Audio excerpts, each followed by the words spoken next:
podcast show where we believe in every season of life, especially marriage. You need to laugh, learn, and love. I am your host, Mr., a.k.a. Jeffrey Mister, and right beside me is my wife of 15 plus years. Mrs. Mister, a.k.a. Dana Mister, and together we are the Misters. Yeah. Now listen, we're talking about today. We break down the 4 essential things in all successful relationships. What are those 4 successful things? Before you look at them, before you read them, what do you think they are? We think the 4, if you could pick 4 things, just 4 quick things real quick. What would you trying to cheat? No, I'm not. You're trying to cheat. You are trying to cheat. What would you say before you read that? Probably communication, sex, okay, finances, them dollars, and allowing the person to be still themselves, like their individuality. Oh, okay, it's not a bad list. Mm-hmm. I would say some of those. I would have to say, let's say sex, finances, definitely working out some type of agreement, whatever your agreement is. Mm-hmm. Come to agreement on that. I would probably say friendship. Mm-hmm. I would say friendship / companionship. If that's a necessary component. All successful relationships. Now, if I would say one last one, what would I have left? I would say like mutual. Well, I guess that goes with friendship. I would say mutual respect or something like that. Would probably be in the midst of one of those. What would y'all say? What would you be listening, watching? What would you say? What is the 4 components of all successful relationships? What are they? If you've been in a relationship, but you trying to get in one, or you still in one right now, you wondering why is my relationship? Well, you in your second or third relationship. Yeah, you like, listen, this was going to be You're an expert at this. This the 15th time is the charm. This is what we had. So thank y'all for joining. If you listen for the first time, thank you for coming along. We are not experts at all. We've just been doing this thing for 15 years. So we like to talk about marriage, talk about relationships, talk about life, and all those things that go together. So appreciate you guys for listening. If you are on YouTube, go and hit that bell, like, and all those good things that go along with that. And thank y'all for following.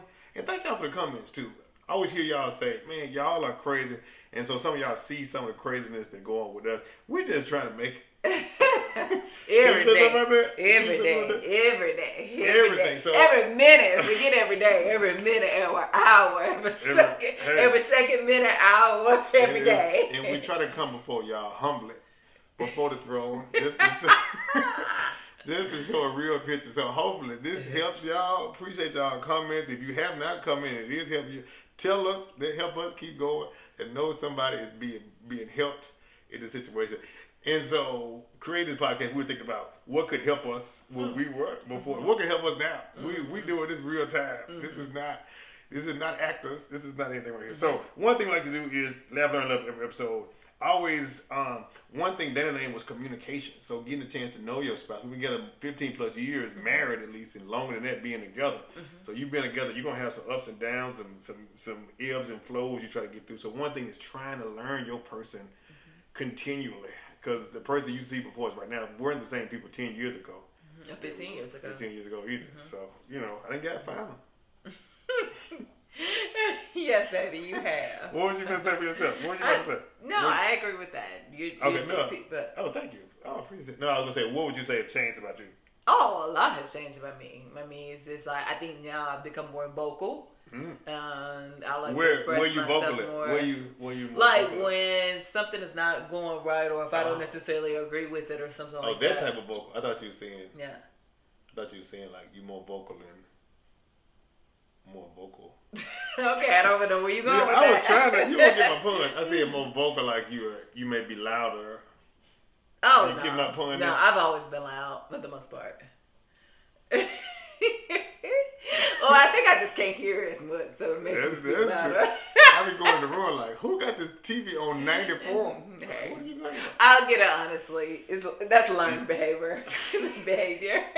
What is that? So GGTV be loud too. My grandfather's TV used to be loud. My grandmother's TV used to be loud.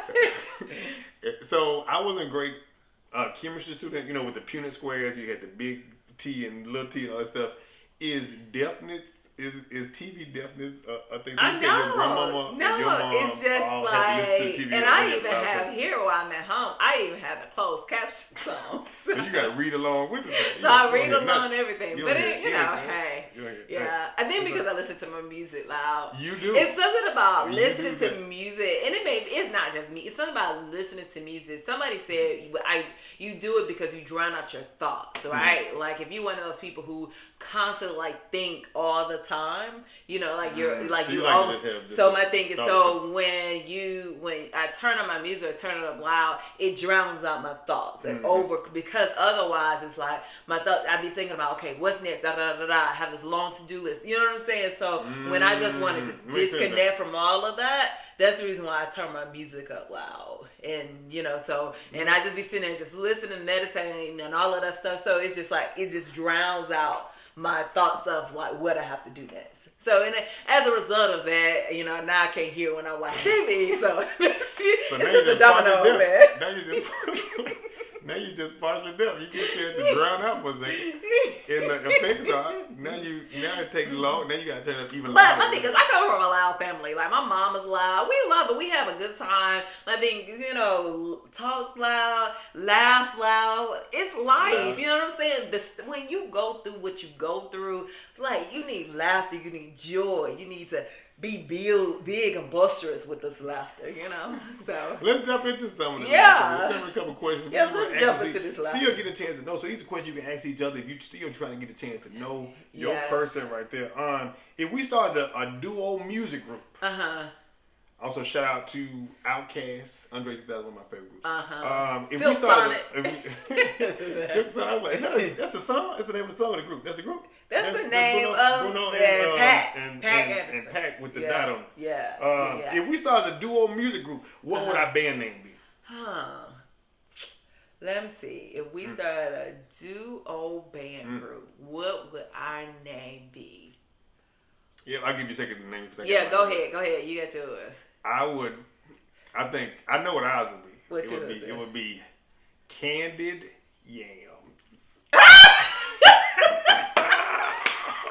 You get it? That's a good one. You like that? That's a good one. Just like Candy. Oh, look at my shirt. Just like Candy. If we started a duo music group, what would our name be? Candied Yams. Oh my goodness. I didn't even do that.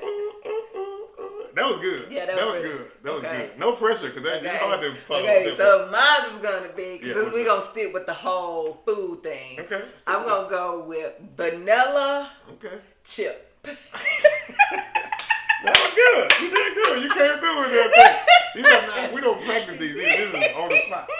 Vanilla, because you build up, and I'm like a chip. Yeah. Especially when it's summertime, baby. I'll be extra chipped.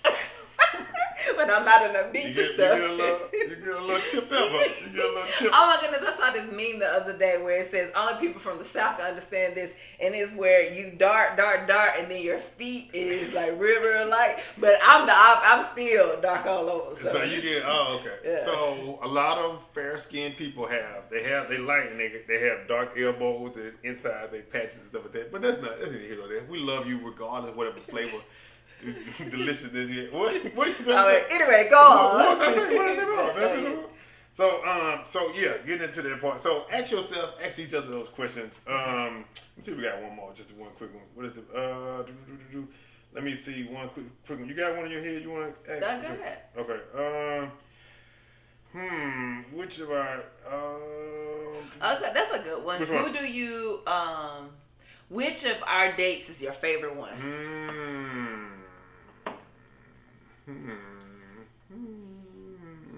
You got one in your head already? Which one of your dates is your favorite one? Y'all ask each other questions too. Which one of these dates we've been on before is our favorite one? It is my trips. I knew she loved trips. If you ever caught on to the theme what this show is about. But if I had to say in the city though, I enjoyed last year when we went for your birthday rock climbing. I think that was cool. That was good. We both didn't go as high as we thought. I think I underestimated the height. Yeah, you got the rope. They said the rope ain't gonna lift you. And then you got to jump down. It was too much physical exercise.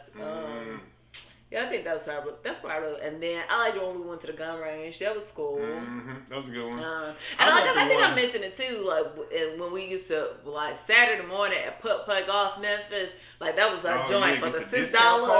Yeah, that's probably like one of the all my folks balling on a budget. I know you are. Yeah. Don't be ashamed. Listen, you got a goal you trying to make. Shout out to my boy Tino and Lindsay. I was talking to him Sunday morning. They on their way to paying their house off, so salute to y'all. They trying to continue to work that. Salute to y'all right there. Anybody else that's trying to get their goals, trying to work together, partnership, and you trying to say, hey, we got to cut the budget, but we still want to have fun and get together. Find you a little Groupon or something you can get in there and do something good. But Putt Golf Memphis, they used to have Saturday. It's called Super Saturday, and it was $6, and it was like included. So it was some cool stuff like Putt Golf, and you can do go kart, and then a $5 to the arcade, and then popcorn and a drink. You had a good day. You got a good day. Now you got to get that by 1 o'clock in the morning. I mean, 1 o'clock in the afternoon. Exactly. But we didn't have no kids, so it was easy to do. Exactly. Yeah. So you might not have kids. You might have some kids. Leave them jokers. They might be asleep. Go on. Do what you got to do. All right. So ask yourself those questions. Ask each other those questions. Get a chance to get into it. Get into the learn part about this. Now, Dr. Andrea and Jonathan Taylor Cummins. Two doctors that broke down the 4 habits of all successful relationships. We kind of talked about that when we kicked off the show.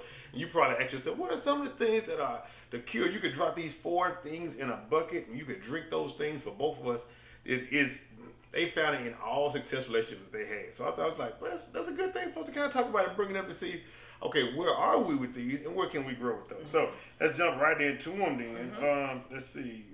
Number one is be curious and not critical. That really breaks down into like asking a question.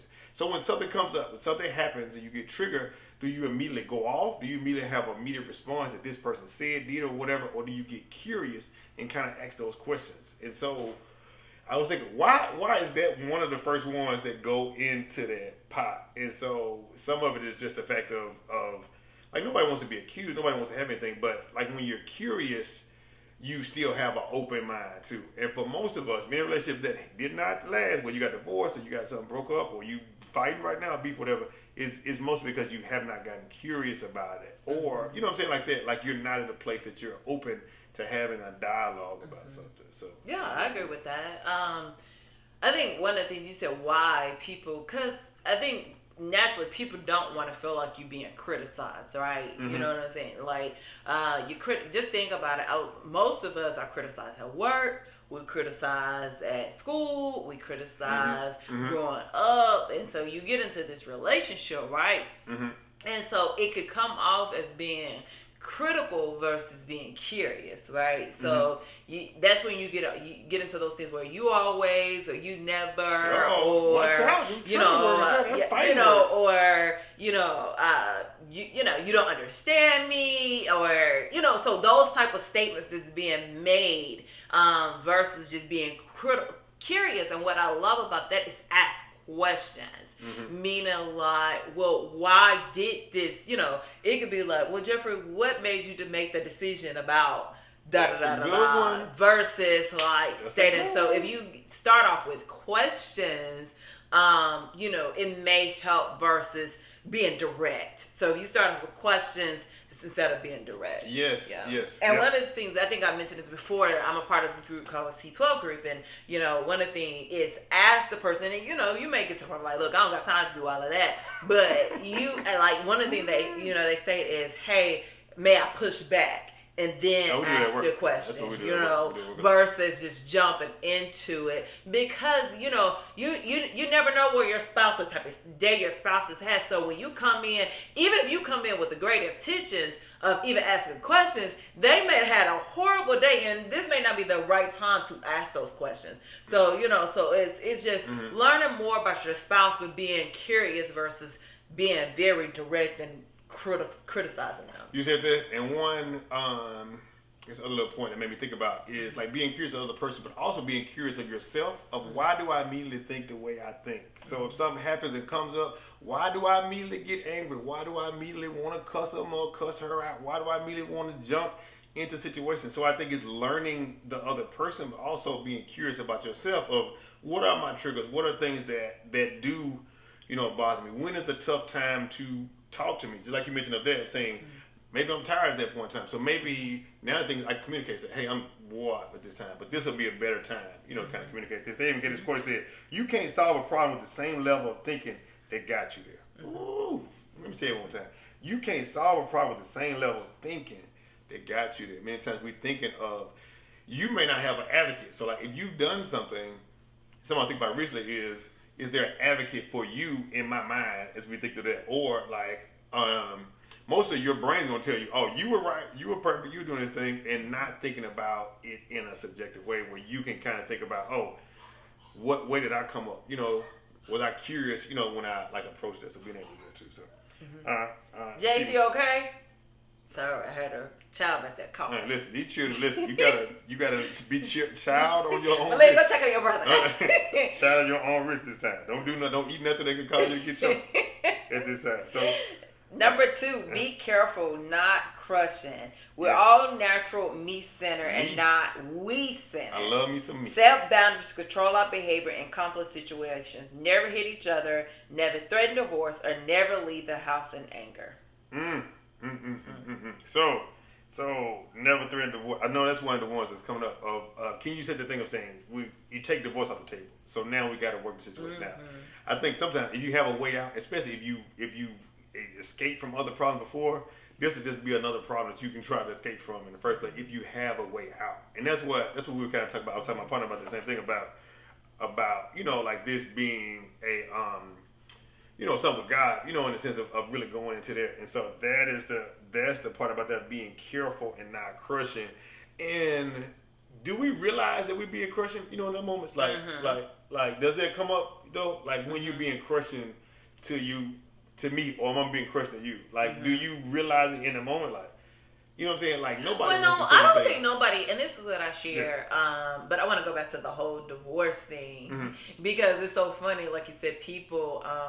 And I think we discussed this before. Like when people get a divorce or whatnot. But I don't think people realize that statistics states your chance of getting a second divorce actually increases. Yeah, because you already gone through like the first time when you marry. It's like you probably gonna give it your all, right? You no matter what, you probably gonna try your best to go through it all, the good, the bad, the ugly, everything, right? But if you've come to the point where you're like, you know what, I can't anymore, then you get a divorce, right? But then the second time around, you get married, God see fit, you get married, like the statistics say your increases by 60% because it's like, well, I already been through the worst. I already know. Would you be harder on somebody else? Well, see, that's another thing too. A lot of times people don't heal from the first one.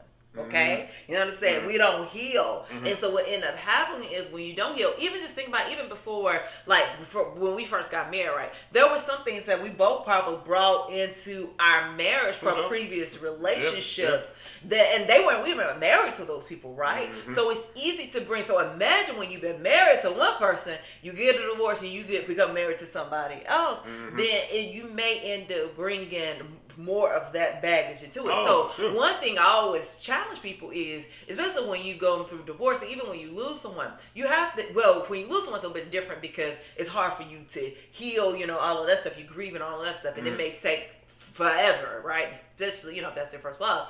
But like when you get a divorce with someone, you really have to take opportunities to heal before you go into another relationship. Because a lot of times what end up happening is people just jump from one relationship to the next relationship without even healing, because you thinking you're gonna be always seeking. I guess that's it, right? Yeah. You're gonna always be seeking, and nothing. And then another thing too, let's just always love that statement: the grass is not always greener. Like you may think it look like it. It look green. Yeah, but it's not, right? So, and I think it goes back to what we said before. There's going to be 20% about somebody that you just not going to like, right? Right? There's just 20%. There's 20% I know about. Hold on.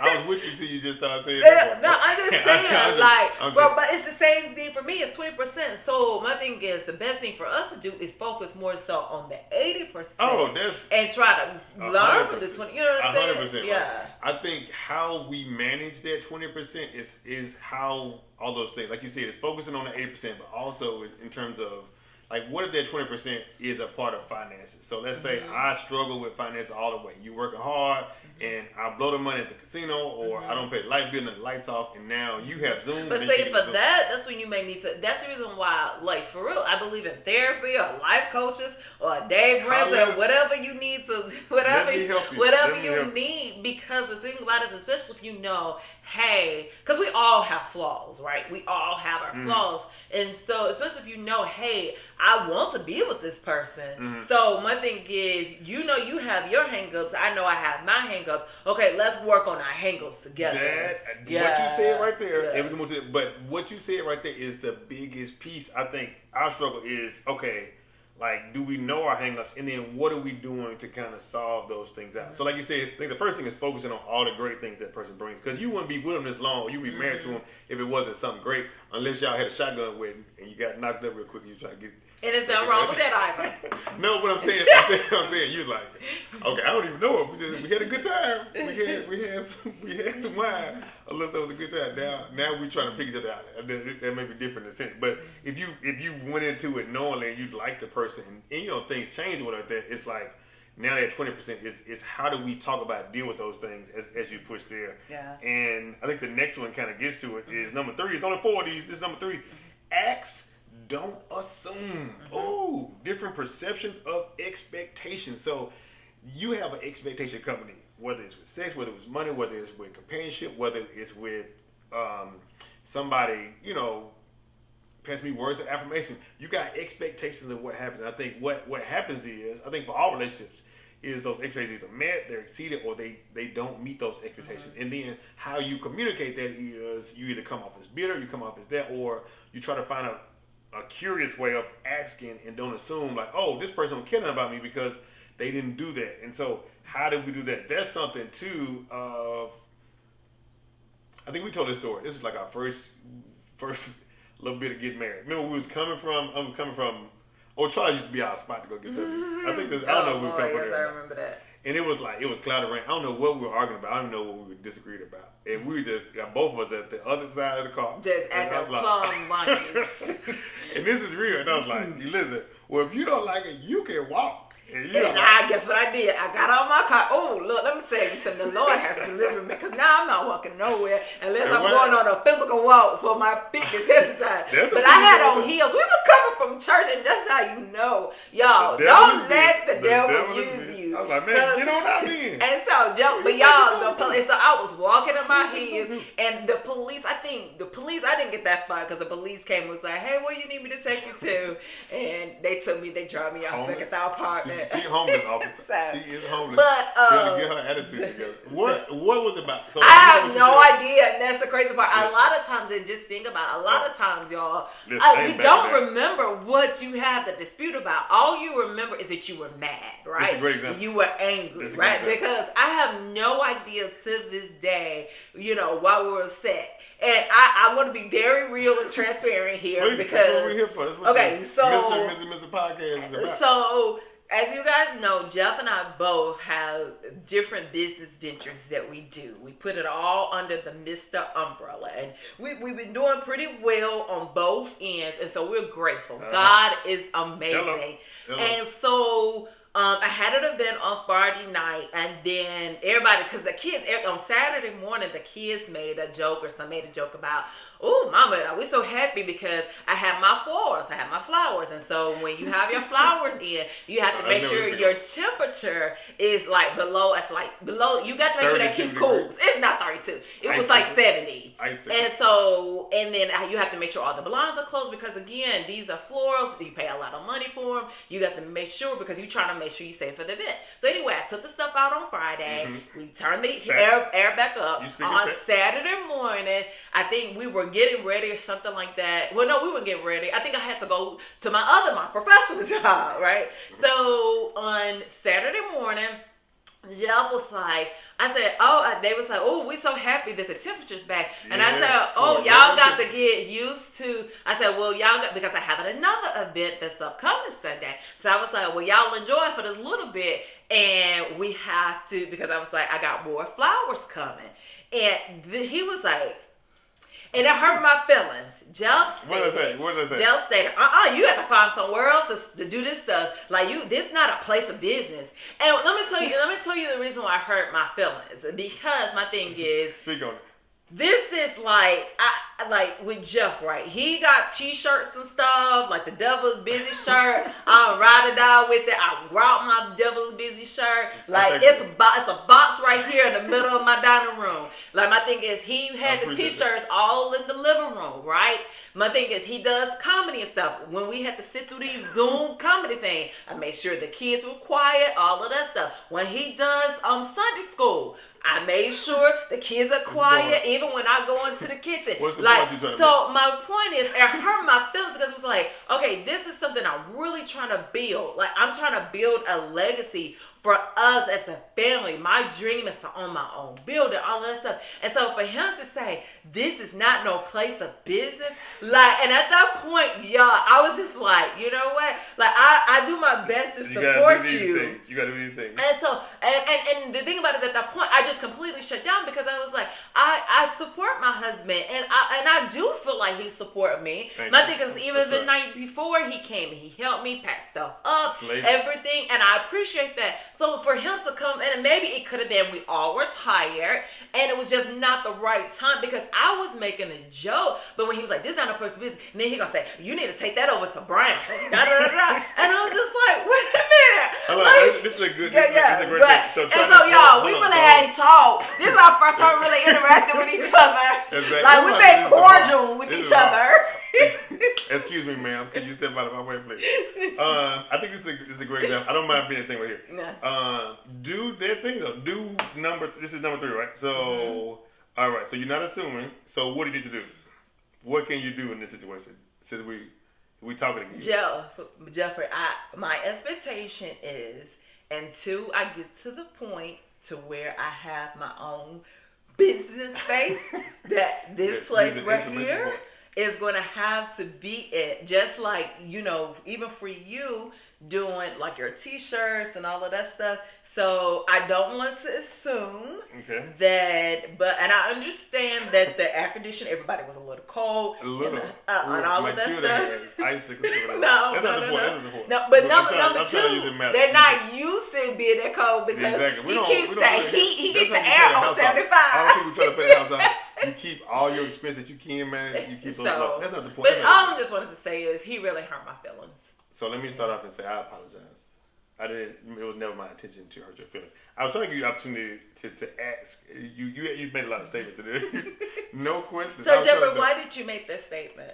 And so I got a chance to reflect. I try to do reflection of everything and not just to point the finger and blame. So I try to practice what we talk about in these podcasts. And the reason being is that the expectations that I had, right? So doing the things of trying to be a supportive husband to you, I would think that what I've been taught in these couple classes and stuff like that is well, this is what you said in the podcast. I go back and listen to the podcast.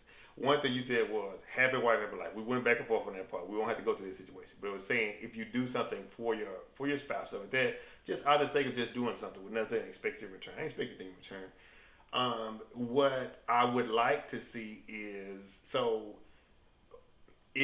that when we have time, that you would choose to do this. And so what played in my mind was when we get back from things or when we have time, a different world is what she likes. It's a TV show, a great TV show too. Shout out to everybody who's involved.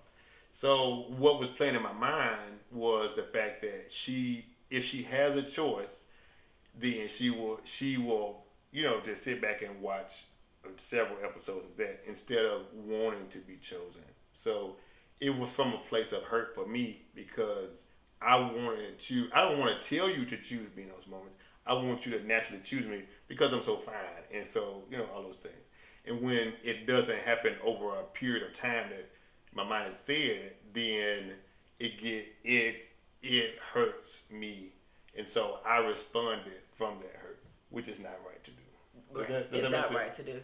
Because my thing is, you talking about something that happened on Friday. Oh no. I'm not talking about. No. Well, let me. So my thing is that was Friday night. No. Not just. And even when I communicated with you, even when you went and you had to run an errand for me, I was like, I appreciate it. Thank you so much. And all of that stuff. And I did say that over the phone, but I digress. But hold on. No. That's what I'm saying. Where I want to make sure there's another call at 6. Oh, okay. Yes. Okay. Good. Yeah. But just we get the last one in. Mm-hmm. It was saying that when you do have the opportunity, that you would say, "Oh, I would like to spend time with them." Does that make sense? Mm-hmm. Does that make sense? It's not just that night. It's the thing of just that point. So I appreciate those things. Mm-hmm. Is that? I'm not buying that. But anyway, this is what. How is that not being bought? I'm telling you. I'm opening my heart. How is that not being bought? Okay, well, we can type that. Okay, number 4. Connect before you correct. Thank you. People go where they feel welcome, but stay where they feel valued. Hello. Keep date night or whatever makes the magic in your relationship. There you go. Mm-hmm. So now it's understanding what makes the magic in your relationship. That's what I was trying to communicate. The magic to me is if there was 100 different choices, that I would be the choice, and hopefully I'll do the same thing for you. I don't know if that adds the value.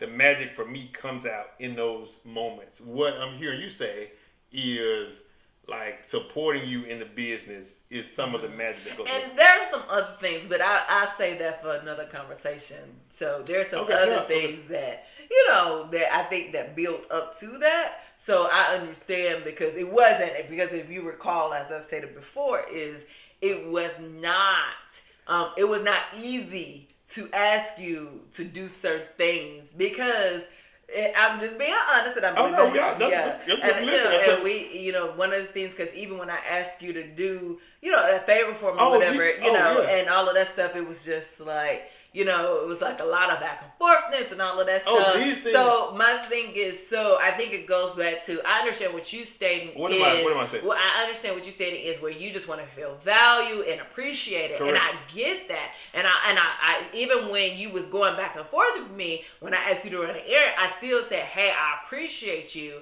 and all of that. But I think another thing too, you could tell for me, I could tell when somebody genuinely wants to do something. Correct. And if it does not come off as genuinely, I'm still going to say, I appreciate you. But my thing is, it's hard for me right now to put somebody on a pedestal when I don't feel like it's genuinely done. Gotcha. So, and I think that's the thing, and I think it goes back to what this stated is, where it says we-centered versus me-centered, right? Because I think we really have to get to the point where we focus more so on we and as a team versus our own individual goals.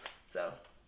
Okay. On his last note, like connect before correct, right? So you were saying the we-centered, me-centered thing. I totally get that part about it being we-centered. I think it's a fact of also too on his end of it's saying make the magic in your relationship. So it's like it's trying to connect whatever that magic is. So it's like being a student and understanding what the magic is that you're sharing, and then vice versa. Right. But also being able to hear, right? So like. And then just kind of follow up the action that piece. Right. So we're going to have to do a part 2 on this because this is really good conversation. I think it's good. Yes. So just those 4 things right there. Yes. Just saying real quick is be curious and not critical. Be careful, not crushing. Act, don't assume. And connect before you correct. So connecting first. Like doing whatever, connects that point right there. Yes. So if you did. So if you laugh, discuss, argue. Like we did here. So my thing is, but before we always leave, we do the Mr. Mantra where you look at your spouse and no matter what, 3 things. Say, I like you, I love you. Hold on, wait. Okay. I like you, I love you, and I want you. Thank y'all, man. Listen, come on back. We're here. New episodes every Tuesday. Thank y'all for listening to Mr. and Mr. Podcast. We love y'all. God loves you. Ain't nothing you can do about it, all right? Come on back.